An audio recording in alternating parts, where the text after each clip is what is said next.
I got so much motherfucking design on right now. Break it down, bring it back, make it clap. I got 3 old thoughts, new block, where that thing. Bitches on my line, and you know. Mungkin kami dari mahasiswa UNIS dapat tugas untuk mewawancarai tentang temanya anti kekerasan seksual. Ini untuk pertanyaan pertama, bagaimana langkah-langkah agar terhindar dari kekerasan seksual sebagai masyarakat ataupun mahasiswa? Terima kasih adik-adik.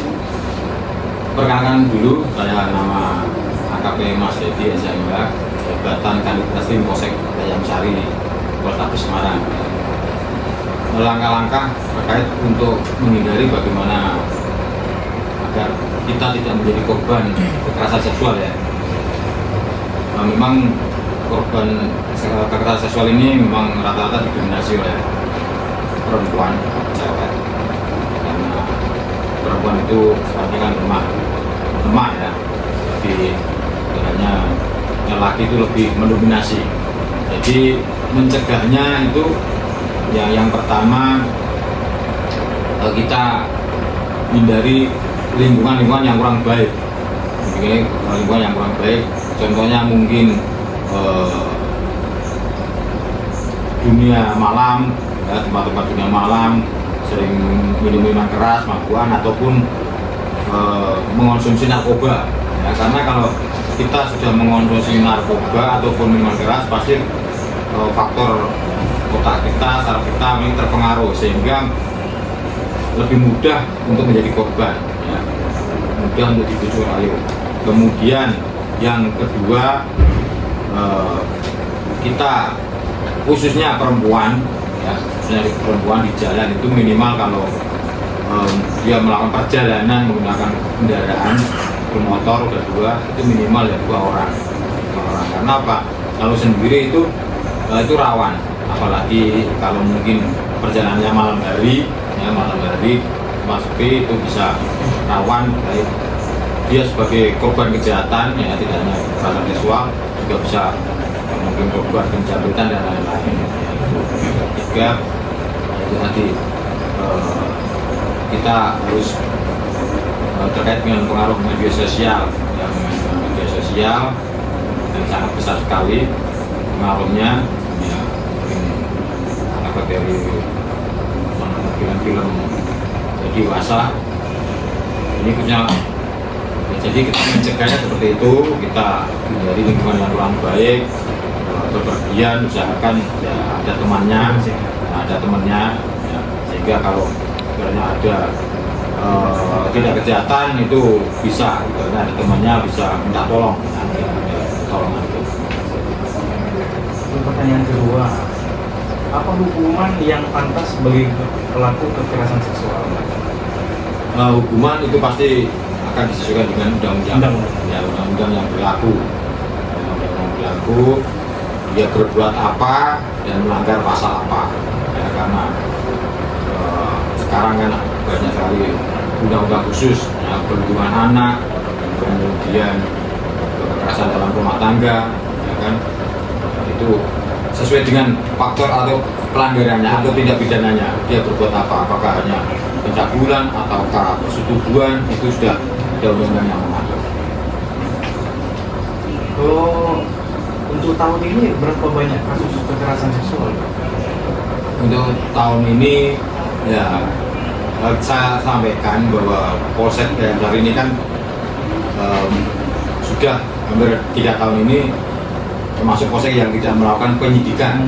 Dalam arti apabila kita menangani suatu perkara, khususnya kekerasan dalam rumah tangga maupun kekerasan seksual yang terhadap anak, ya, kita pasti akan koordinasi dengan unit PPA Polrestabes, ya, unit PPA, karena nanti berkaitan dengan penangkapan, penahanan apabila memang itu dilakukan oleh seseorang, ya, melanggar pidana, itu kewenangan untuk melakukan penangkapan dan penahanan Polsek Ayam Sari tidak bisa, sehingga harus kita limpahkan ke Polrestabes. Untuk perkara dalam tahun ini ya ada 4 kasus, namun semuanya kita limpahkan ke Polrestabes untuk penanganannya lebih lanjut terkait dengan kekerasan seksual terhadap perempuan.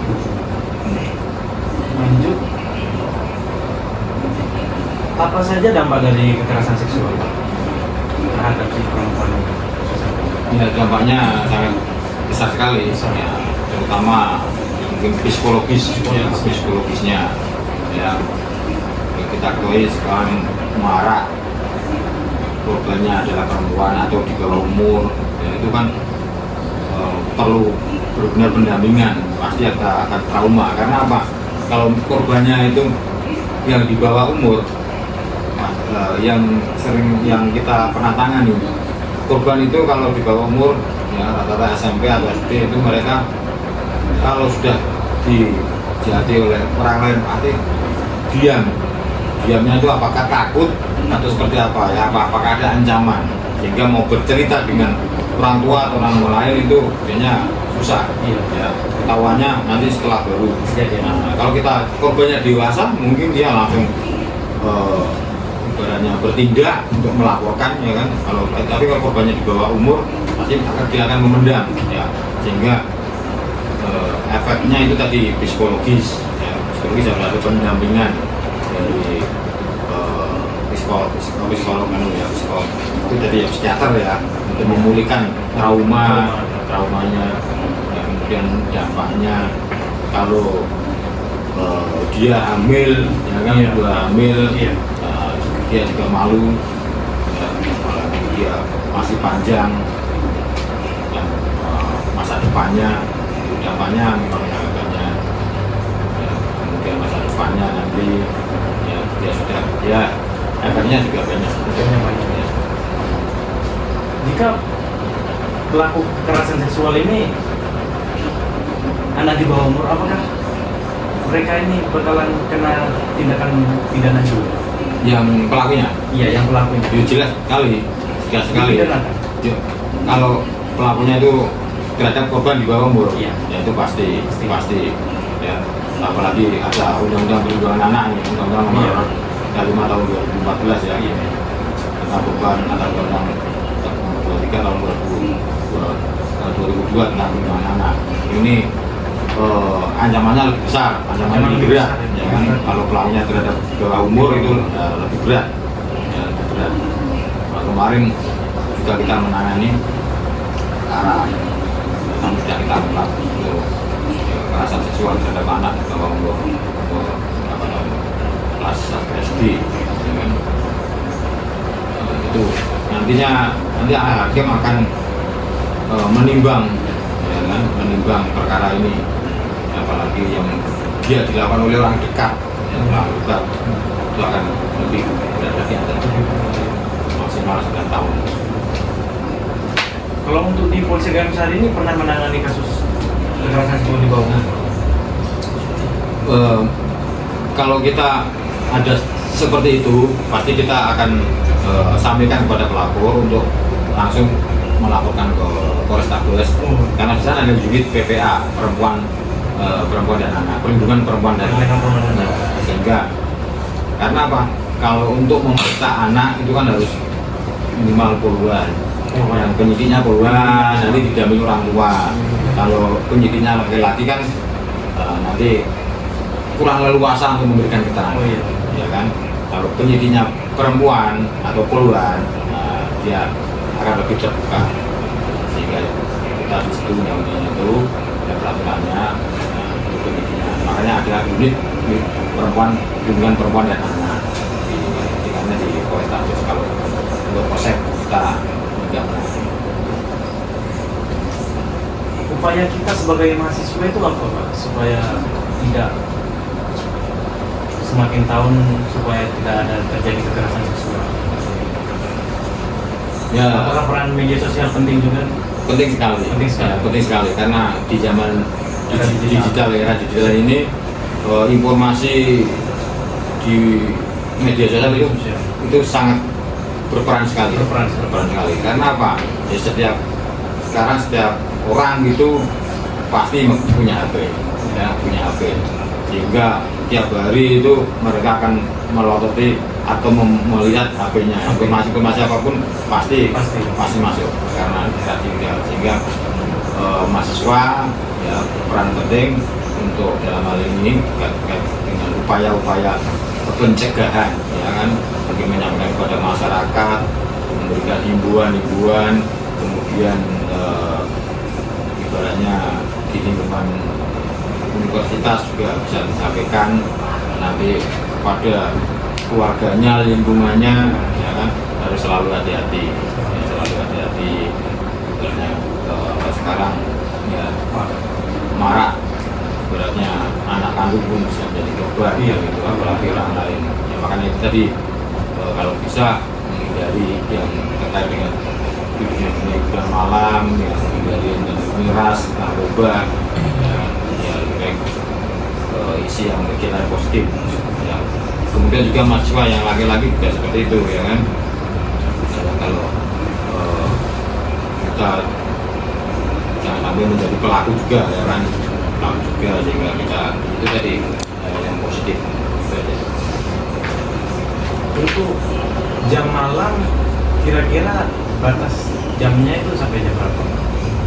Apakah jam 10 ke atas atau jam 9 ke Apanya? atas? Kerawanannya? Iya, kerawanan. Tindakan kekerasan seksual ataupun tindakan kriminal yang sering terjadi. Ya, kalau kekerasan seksual ini relatif ya, karena kalau kekerasan seksual biasanya terjadi di ruangan atau rumah ya, ruangan atau rumah kalau kekerasan seksual. Karena apa? Ya karena itu tadi pelaku ingin sekali melampiaskan nafsunya, ya kan, melawan nafsunya. Jadi sehingga kejadian kalau untuk kriminal yang lain, kalau khususnya di wilayah Polres Gayam Sari ini, Kota Semarang ini, ya yang marak sekarang ya itu tawuran antar remaja itu. Ya, namun ya akhir-akhir ini agak berkurang karena apa? Ya karena kita melakukan upaya pencegahan. Setiap ada informasi tawuran langsung kita bergerak cepat untuk mendatangi, ya, mencegah sehingga tidak terjadi tawuran antara dua kelompok. Untuk pencegahannya ya kita harus quick respon atau reaksi cepat, sehingga apabila ada dua kelompok yang ingin tawuran, aparat wajib datang, pasti mereka tidak akan berani berbuat. Ya, memang rata-rata ya banyak para pelajar itu, itu tadi dilemanya seperti itu, mereka membawa sajam kadang, tetapi mereka masih pelajar, ya kan. Kalau kita proses hukum juga kasihan untuk masa depannya sekolah, sehingga kadang pertimbangannya ya kita upayakan pembinaan, ya, berikan pembinaan pada orang tua maupun pada guru-guru untuk selalu melakukan pengawasan terhadap anak-anak. Penting sekali ya Pak, bagi para remaja. Iya, ya, itu memang peran penting ya, orang tua, keluarga maupun sekolah. Ya. Kenapa? Ya, kota besar ini kan itu tadi ikut-ikutan. Itu tadi peran media sosial, sekali share ajakan-ajakan, jiwa mudanya dia bergerak untuk ikut. Sekian pertanyaan dari kami Pak. Cukup ya? Siap, cukup. Oke. Mohon maaf udah mengganggu waktunya. Enggak. Masih banyak ya Pak? Ya. Ya, semoga sukses ya. Jadi ya, yang tetap belajar dan tetap kembangkan terus potensi-potensinya. Udah.